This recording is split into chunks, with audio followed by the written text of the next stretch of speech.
아침에 일어날 때마다 관절이 쑤시고 허리가 뻐근한 분들 계시죠? 하루가 시작되기도 전에 벌써 지쳤다는 말 요즘 들어 더 자주 하시나요? 누구는 나이 들수록 건강해지고 누구는 점점 병원 갈 일이 늘어납니다. 도대체 왜 똑같이 나이 드는데도 이렇게 차이가 나는 걸까요? 안녕하세요. 저는 50년 넘게 노인 환자분들만을 만나며 살아온 가정의학과 전문의 정동하입니다. 지금도 은퇴하지 않고 진료실에서 하루하루를 보내고 있죠. 나이 들어도 우리는 여전히 건강을 지킬 수 있습니다. 오늘 그 비결을 함께 나눠보겠습니다. 제가 지금도 매일 환자를 만나며 느끼는 건 건강의 차이는 약도 유전도 아닌 몸을 쓰는 방식에서 시작된다는 겁니다. 특히 우리가 평생 아무렇지 않게 넘겨왔던 몇몇 신체 부위의 상태가 생각보다 훨씬 큰 영향을 미친다는 사실 알고 계셨나요? 팔이나 다리처럼 눈에 띄는 곳이 아닙니다. 관심조차 두지 않던 그곳들이 지금 여러분의 피로와 통증, 불면증이 진짜 원인일 수 있습니다. 이 영상을 보시는 여러분,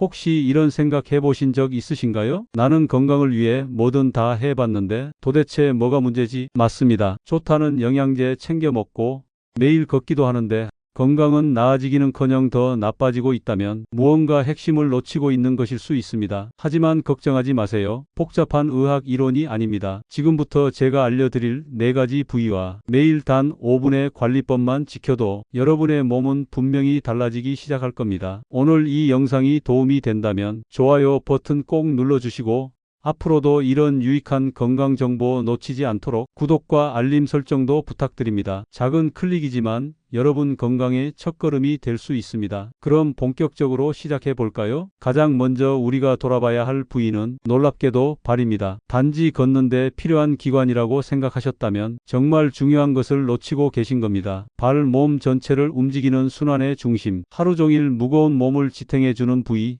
가장 많이 쓰지만 가장 무시당하는 곳 바로 발입니다. 어르신들 중엔 이렇게 말하는 분이 많습니다. 나는 그냥 맨날 걷기만 하지 발은 신경 써본 적 없어. 하지만 발은 단지 걷기 위해 있는 게 아닙니다. 우리 몸의 혈액순환의 출발점이자 내장 기관과 연결된 신경의 집합체입니다. 오래 앉아 있거나 잠들기 전 다리가 욱신거리는 느낌, 자주 붓고 차가운 발끝, 이건 단순한 피로가 아닙니다. 몸 전체의 순환이 막히고 있다는 신호입니다. 실제로 발에는 7,000개 이상의 말초 신경이 모여 있고 이 신경들은 심장, 간, 위장과 같은 주요 장기들과 깊게 연결되어 있습니다. 한의학에서는 이를 경락이라 하고 서양의학에서도 발과 전신 건강이 상관관계를 인정하고 있습니다. 제가 기억하는 한 어르신이 계십니다. 78세 최선옥 어르신은 계단을 오르다가 주저앉으셨고 그 뒤로 하루하루 걷는 것조차 고통이 되셨습니다. 진료실에서 그의 발을 살펴보았을 때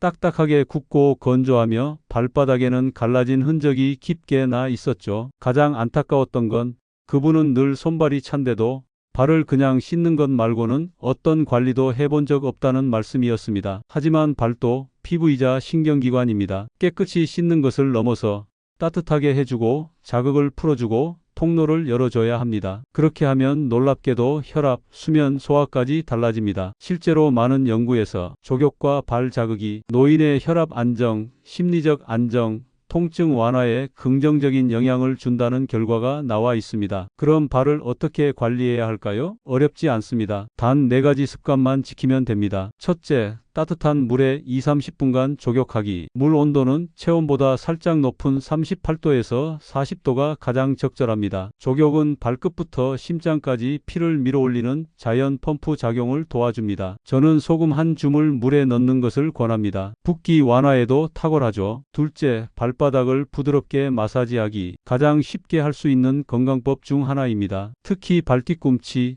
발볼, 발가락 사이를 원을 그리듯 지그시 눌러주세요. 내장 기능이 약하신 분들은 놀랄 만큼 변화를 느끼게 될 겁니다. 셋째, 발가락 사이까지 꼼꼼히 말려주기. 씻는 것보다 더 중요한 건 완전히 건조시키는 것입니다. 습기가 남아있으면 곰팡이균, 무좀, 염증의 시작점이 됩니다. 부드러운 수건이나 면봉으로 조심스럽게 마무리하세요. 넷째, 보습과 보호. 목욕 후에는 풋크림이나 바세린, 코코넛 오일 등으로 발을 촉촉하게 유지해야 합니다. 그리고 미끄럼 방지 슬리퍼를 착용하세요. 맨발로 차가운 바닥을 걷는 습관은 무릎 통증과 넘어짐 사고의 위험까지 높입니다. 최선옥 어르신은 이 4가지 방법을 매일 실천한 지 한 달도 안 돼 한참 만에 통증 없이 걸을 수 있게 되었고 손주와 산책까지 하셨습니다. 가장 인상 깊었던 말은 이거였습니다. 예전엔 아침에 눈을 뜨면 제일 먼저 다리 아픈 게 떠올랐어요. 그런데 요즘은 오늘은 어디까지 걸어볼까가 먼저 생각나요. 건강은 그렇게 바뀝니다. 누구나 할 수 있고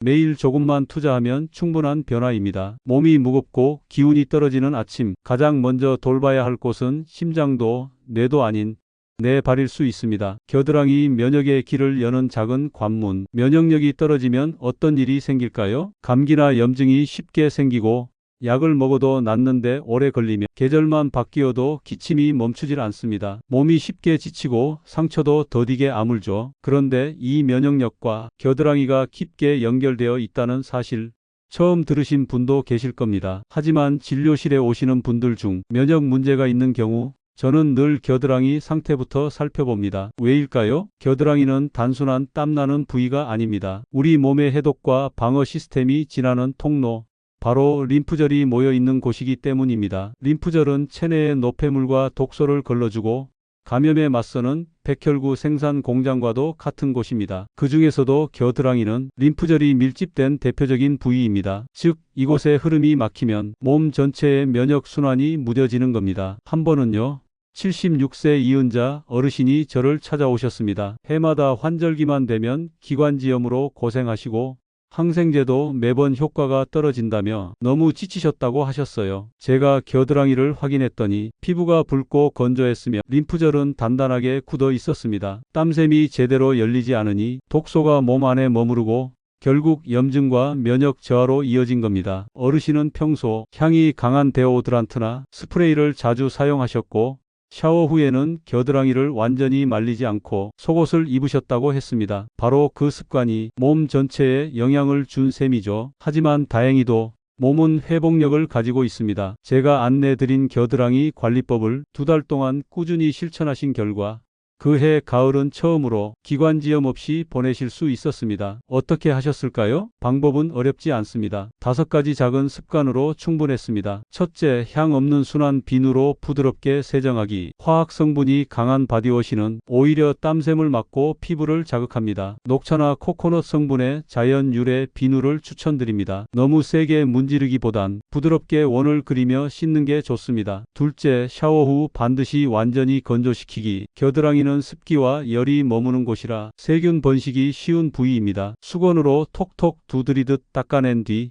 찬바람에 헤어드라이어로 말리면 피부에 자극도 적고 건조가 잘 됩니다. 셋째, 천연 데오드란트 사용하기. 알루미늄이나 파라벤이 든 제품은 림프 순환을 방해할 수 있습니다. 저는 베이킹소다와 코코넛 오일을 섞어 만든 자연 데오드란트를 추천합니다. 또는 사과 식초를 물에 희석해 톤너처럼 닦아주는 것도 좋은 방법입니다. 넷째, 림프 순환을 돕는 이분 마사지하기. 팔을 머리 위로 들어 반대쪽 손으로 겨드랑이 아래를 목 쪽에서 가슴 방향으로 가볍게 쓸어내리듯 마사지하세요. 하루 2분, 좌우 1분씩만 해도 림프 흐름이 달라집니다. 다섯째, 지나치게 조이는 옷은 피하기. 팔과 겨드랑이를 너무 조이는 옷은 림프의 흐름을 차단합니다. 통기성 좋은 면 소재의 여유 있는 속옷을 추천드립니다. 이은자 어르신은 이렇게 말씀하셨어요. 한 번도 생각해 본 적 없던 부위였는데 겨드랑이 하나 바꿨을 뿐인데 몸이 가벼워졌어요. 숨 쉬는 게 이렇게 편할 줄이야. 겨드랑이는 작지만 몸의 면역 흐름을 여는 관문입니다. 숨은 통로가 열리면 몸은 스스로 건강을 회복하려 합니다. 약이 먼저가 아니라 이런 작은 실천이 먼저일 때가 많습니다. 허벅지 안쪽 혈관과 간이 만나는 자리, 다리가 자주 붓거나 밤에 쥐가 나서 잠을 설치는 분들, 혹시 간 때문은 아닐까 의심해 보신 적 있으신가요? 대부분은 그냥 피곤해서 그래라고 넘기지만 그럴수록 몸은 점점 더 무거워지고 회복이 더뎌집니다. 그런데 말입니다. 이런 증상들이 의외로 허벅지 안쪽, 바로 서해부와 관련이 있다는 사실 들어보셨나요? 허벅지 안쪽은 단순한 살가죽이 아닙니다. 그 아래에는 대퇴동맥, 대퇴정맥, 림프절, 신경이 복잡하게 얽혀 있고 무엇보다 간의 해독 작용과 깊은 연결을 갖고 있습니다. 간은 우리 몸의 해독 공장이죠. 그런데 이 공장에서 걸러낸 노폐물을 어디로 보내냐? 바로 이 부위를 지나 림프와 혈관을 타고 몸 밖으로 배출합니다. 즉, 이 통로가 막히면 노폐물이 몸 안에 쌓이게 되는 거죠. 74세 오명숙 어르신이 계셨습니다. 다리가 늘 무겁고 밤이면 종아리가 욱신거려 수면제를 복용하실 정도였습니다. 심지어 병원에서는 나이 들어 생긴 혈액순환 장애라며 뚜렷한 처방도 받지 못하셨습니다. 하지만 제가 진료 중 확인한 건 허벅지 안쪽에 피부가 거칠고 림프절이 단단히 붙어 있었다는 사실입니다. 게다가 간 수치도 높았죠. 몸속에 순환이 막혀 간이 제 기능을 하지 못하고 있었던 겁니다. 다행히 어르신은 관리법을 성실히 실천하셨고 2달 후에는 수면제 없이도 푹 주무실 수 있게 되셨습니다. 다리부터 간까지 연결되어 있었다는 걸 그제야 알게 됐다며 깊은 감사를 전하셨죠. 허벅지 안쪽은 우리가 쉽게 지나치는 부위지만 몸의 순환 관점에서 보면 정말 중요한 중심입니다. 관리를 어떻게 하면 좋을까요? 첫째, 따뜻한 물과 순한 비누로 부드럽게 세정하기. 이 부위는 구조상 습기가 차기 쉬워 염증이나 피부 질환이 자주 생깁니다. 천연 비누를 사용하고 샤워 시엔 충분히 적신 뒤 살살 문질러 세정해 주세요. 팔이 잘 안 닿는다면 부드러운 수건을 막대에 감아 사용하면 좋습니다. 둘째, 샤워 후에는 완전히 말리고 통기성 좋은 옷 입기. 특히 속옷은 면 소재, 여유 있는 사이즈가 좋습니다. 너무 꽉 끼는 옷은 림프 흐름을 막고 피부 마찰을 유발하죠. 여름철이라면 가볍게 옥수수 전분 가루를 뿌려 습기와 마찰을 줄이는 것도 좋은 방법입니다. 셋째, 간단한 스트레칭으로 혈류 흐름 돕기. 바닥에 앉아 양발을 마주 붙이고 무릎을 가볍게 위아래로 흔드는 나비 자세.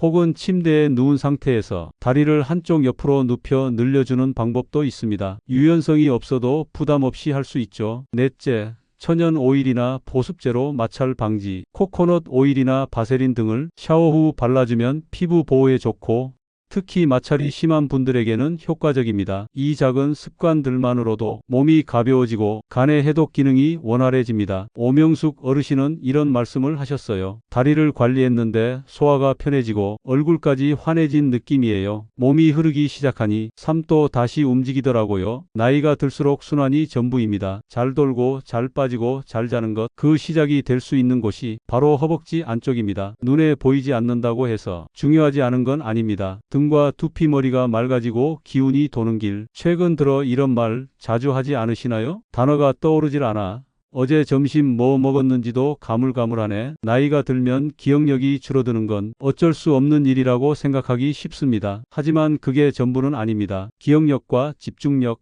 그리고 아침에 느끼는 기운의 정도는 생각보다 등과 두피 상태와 깊은 관련이 있습니다. 신경계와 뇌로 가는 혈류가 막히면 머리는 무거워지고 생각도 흐릿해집니다. 그리고 이 흐름을 방해하는 첫 번째 원인이 뻣뻣한 등과 긴장된 두피입니다. 76세 조남이 어르신의 이야기입니다. 요즘 들어 손주 이름도 자꾸 헷갈리고 무슨 말을 하려다 잊어버리는 일이 잦아졌다고 하셨어요. 이게 치매인가 싶어 무섭다며 병원 여러 곳을 다녀도 명확한 답은 듣지 못했다고 하셨죠. 제가 확인한 건 등과 두피였습니다. 등은 굳어 있었고 두피는 마른 땅처럼 푸석하고 혈류가 거의 느껴지지 않았습니다. 매일 조금씩 경직된 자세로 살다 보면 그 긴장이 고스란히 뇌까지 영향을 주는 겁니다. 뇌는 혈류와 산소 공급이 끊기면 가장 먼저 반응하는 기관입니다. 따라서 머리를 맑게 하고 싶다면 생각보다 먼저 해야 할 일은 등과 두피의 긴장을 풀어주는 것입니다. 실제로 등과 두피 관리만으로도 기억력 향상, 숙면, 스트레스 완화까지 확연한 효과를 느끼는 분들이 많습니다. 어떻게 실천하면 될까요? 일상 속에서 아주 쉽게 할 수 있습니다. 첫째, 부드러운 브러쉬로 등 씻기. 목욕할 때 손이 닿지 않아 대충 넘기는 부위가 등입니다. 하지만 이곳은 신경과 혈관의 중심 통로입니다. 긴 손잡이가 달린 브러쉬나 타월, 막대 등을 사용해 척추를 중심으로 바깥쪽으로 원을 그리며 부드럽게 씻어주세요. 피부 세정뿐 아니라 뭉친 근육을 풀고 혈류를 열어주는 데 큰 도움이 됩니다. 둘째, 두피 마사지로 뇌로 가는 피의 흐름 돕기. 손끝으로 머리를 가볍게 두드리듯 원을 그리며 5분간 마사지해 보세요. 특히 뒤통수 아래, 귀 위쪽, 관자놀이 주변은 뇌혈류와 깊게 연결된 부위입니다. 아침과 자기 전 하루 2번이면 충분합니다. 셋째, 간단한 척추 스트레칭으로 등, 근육 유연하게 만들기. 침대에 앉아 고개를 천천히 좌우로 돌리고 어깨를 둥글게 돌려주는 것만으로도 경직된 근육을 푸는데 효과적입니다. 누워있는 상태에서도 무릎을 세운 채 엉덩이를 살짝 들어 올렸다 내려주는 동작을 반복하면 허리와 척추가 부드럽게 풀립니다. 넷째, 자기 전 등 마사지로 신경계를 안정시키기. 마사지 오일이나 바세린을 손에 덜어 목부터 등까지 천천히 쓸어내려 보세요. 혼자 하기 어렵다면 테니스공 2개를 양말에 넣어 등 아래 두고 몸을 굴리는 방법도 있습니다. 중추신경이 편안해지고 숙면에 큰 도움이 됩니다. 조남이 어르신은 이 습관들을 2달 가까이 실천하신 뒤 이렇게 말씀하셨습니다. 아침에 눈을 뜨면 머리가 맑아요. 신문 글자가 더 잘 들어오고 말도 또렷하게 나오는 걸 느껴요. 뭔가 다시 살아난 느낌이에요. 뇌 건강은 단순히 머릿속만의 문제가 아닙니다. 몸 전체를 흐르는 길이 열려야 생각도 밝아지고 기억도 또렷해지는 법입니다. 등과 두피는 단순한 피부가 아니라 기억력, 활력, 기분까지 좌우하는 매우 중요한 통로입니다. 지금까지 발, 겨드랑이, 허벅지 안쪽, 그리고 등과 두피까지 우리가 그동안 소홀히 여겨온 부위들이 사실은 건강의 숨은 중심이었다는 걸 느끼셨을 겁니다. 하지만 이걸 다 실천하기엔 너무 어렵지 않을까 걱정되신다면 걱정 마세요. 지금부터 아주 쉬운 방법으로 매일매일 실천할 수 있는 5분 루틴 전략을 알려드리겠습니다. 건강한 습관의 가장 큰 적은 귀찮음과 지속하지 못함입니다. 몸에 좋은 건 다 알아도 하루 이틀 하다 말면 아무 소용이 없지요. 그래서 저는 60세 이후의 건강 습관은 복잡하지 않고 매일 할 수 있어야 한다고 생각합니다. 어르신들이 자주 말씀하십니다. 좋은 건 알겠는데 이걸 어떻게 매일 다 해요? 맞습니다. 한꺼번에 다 하려 하면 지칩니다. 그 대신 하루에 딱 하나씩만, 하루 5분만 투자해 보는 것, 이게 바로 실천의 시작입니다. 제가 수년간 환자들과 함께 실천한 가장 현실적이고 효과적인 방법은 바로 요일별 루틴입니다. 월요일은 발 관리의 날, 하루 중 가장 편한 시간에 족욕 20분, 아니면 간단히 발 마사지 5분만 하셔도 됩니다. 특히 아침에 눈 뜨자마자 발바닥을 손끝으로 원을 그리며 자극해주면 하루 기운이 다릅니다. 화요일은 휴식, 굳이 무리할 필요 없습니다. 쉬는 날도 루틴의 일부입니다. 수요일은 겨드랑이 관리의 날, 샤워 후 겨드랑이를 깨끗이 씻고 완전히 말리는 것, 그리고 2분 림프 마사지를 해주세요. 면역력 회복은 여기서 시작됩니다. 목요일은 자유롭게 혹시 놓친 부위가 있다면 보충하는 날로 정해도 좋습니다. 금요일은 허벅지 안쪽 관리의 날, 스트레칭 3분, 샤워 후 보습과 환기 2분이면 충분합니다. 혈류가 흐르기 시작하면 다리도 간도 가벼워집니다. 토요일은 편한 마음으로 복습. 일주일간 했던 루틴 중 4개 가장 효과 좋았던 걸 한 번 더 해보세요. 일요일은 등과 두피 관리의 날, 머리 감으면서 두피 마사지 3분,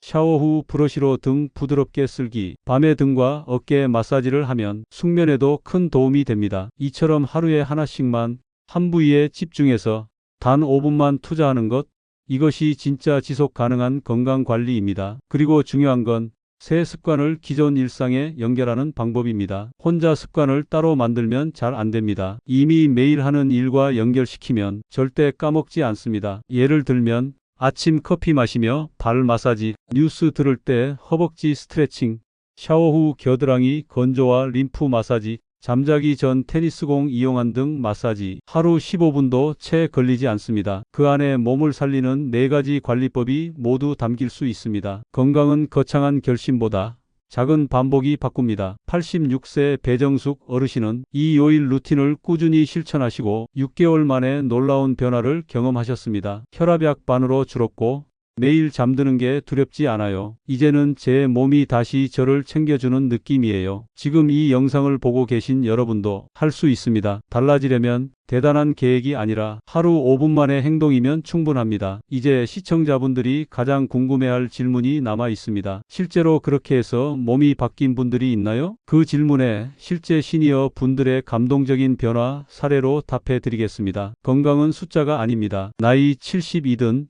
82든 심지어 90이 넘어도 실천하면 달라집니다. 오늘은 실제로 이 관리법을 실천하고 삶이 달라진 시니어 분들이 진짜 이야기를 들려드리겠습니다. 처음 소개할 분은 83세 강정희 어르신입니다. 몇 해 전 겨울 그분은 늘 감기로 병원을 들락날락하셨고 기관지염 때문에 한 달에 두세 번은 항생제를 드셔야 했습니다. 겨울만 되면 숨쉬기가 겁났어요. 이렇게 말씀하셨죠. 그분께 제가 권한 건 겨드랑이 림프 마사지를 포함한 면역순환 관리였습니다. 그런데 정말 놀랍게도 그해 겨울엔 한 번도 병원 신세를 지지 않으셨습니다. 지금까지 몰랐던 제 몸의 비밀을 이제야 알게 된 기분이에요. 내가 뭘 해도 안 나았던 게 아니라 뭘 안 하고 있었던 거였더라고요. 이 말씀을 남기시던 순간 그분의 눈빛은 그 어떤 약보다 맑고 빛났습니다. 다음은 79세 이성규 어르신의 이야기입니다. 걷는 것이 불편해 지팡이를 의지하고 계셨던 분입니다. 마음은 50인데 다리가 90이라 못 따라줘요. 이런 농담처럼 아픈 말씀을 하시던 분이었죠. 그분이 실천하신 건 발 조격과 발가락 마사지였습니다. 매일 20분씩 따뜻한 물에 발을 담그고 그 후엔 직접 발바닥을 돌처럼 마사지하셨습니다. 3달 뒤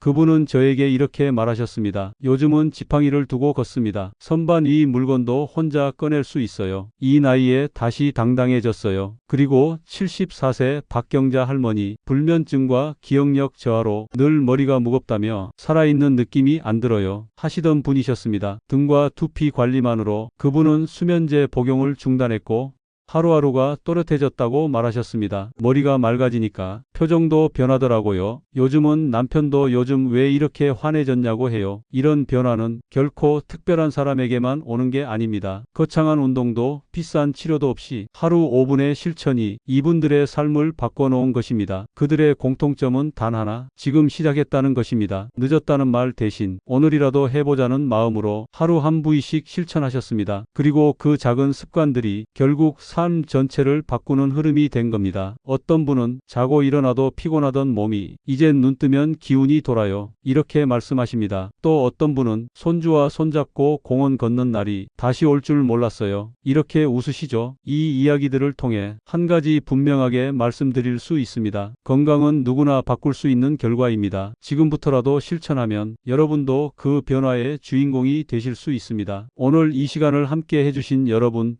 지금 어떤 생각이 드시나요? 발, 겨드랑이, 허벅지 안쪽, 등과 두피, 이 네 곳은 평소 우리가 거의 신경 쓰지 않던 부위입니다. 하지만 바로 그곳이 우리 몸의 중심 기능과 연결된 중요한 자리라는 사실, 이제는 느끼셨을 겁니다. 어렵지 않았습니다. 매일 5분, 하루 한 부위, 천천히 부드럽게 정성을 담아 내 몸에 귀 기울이는 습관, 그게 전부였습니다. 이 네 가지 부위를 관리하면서 우리는 몸이 달라지는 걸 느낍니다. 순환이 열리고 면역이 살아나고 기억이 또렷해지고 삶에 다시 힘이 깃듭니다. 그렇다고 당장 모든 걸 완벽히 하라는 말은 아닙니다. 중요한 건 시작입니다. 그리고 그 시작을 오늘로 앞당기는 용기입니다. 내가 뭘 하긴 늦었지. 이 나이에 무슨 변화가 있겠어. 이런 말 이제는 내려놓으셔도 됩니다. 86세에 시작해서 걷는 즐거움을 되찾은 어르신도 계셨고 90세의 불면증에서 벗어나 매일을 기대하며 잠드는 분도 계셨습니다. 건강에는 늦었다는 말이 없습니다. 있다면 아직 안 했을 뿐입니다. 혹시 지금 이 영상을 보며 마음 한켠이 뭉클해지셨다면 그건 여러분의 몸이 지금부터라도 나를 돌봐줘라고 조용히 이야기하고 있는 겁니다. 오늘 저녁 조격을 시작해 보세요. 내일 아침 두피를 손끝으로 문질러 보세요. 샤워 후 겨드랑이를 부드럽게 말려주세요. 앉아서 뉴스 보며 허벅지를 쓸어만 주세요. 작은 실천은 결코 작지 않습니다. 그 하나가 내일을 바꾸고 일주일 뒤에 에너지를 만들고 한 달 후에는 달라진 내 모습을 만나게 합니다. 91세인 저도 매일 실천하고 있습니다. 그 누구보다 바쁘게 환자들을 만나면서도 단 15분 제 몸을 돌보는 시간만큼은 단 한 번도 소홀히 하지 않았습니다. 그 결과 저는 여전히 진료실에 서 있고 계단을 오르며 산책을 즐기고 손주들과 함께 웃을 수 있는 지금을 누리고 있습니다. 여러분도 하실 수 있습니다. 건강은 아무에게나 주어지는 게 아닙니다. 매일 나를 돌본 사람에게 조용히 찾아오는 선물입니다. 오늘부터 시작해 보세요. 발을 어루만지고 림프의 흐름을 깨우고 내 몸의 길을 열어주는 그 첫걸음이 여러분 삶의 새 장을 열어줄 것입니다. 이 영상이 도움이 되셨다면 좋아요, 구독, 그리고 가족과 친구들에게 공유해 주세요. 여러분의 나눔이 또 다른 분의 삶을 바꾸는 기적이 될 수 있습니다. 지금까지 함께 해주셔서 감사합니다. 건강한 하루 보내시고 늘 힘나는 내일이 되시길 진심으로 응원합니다.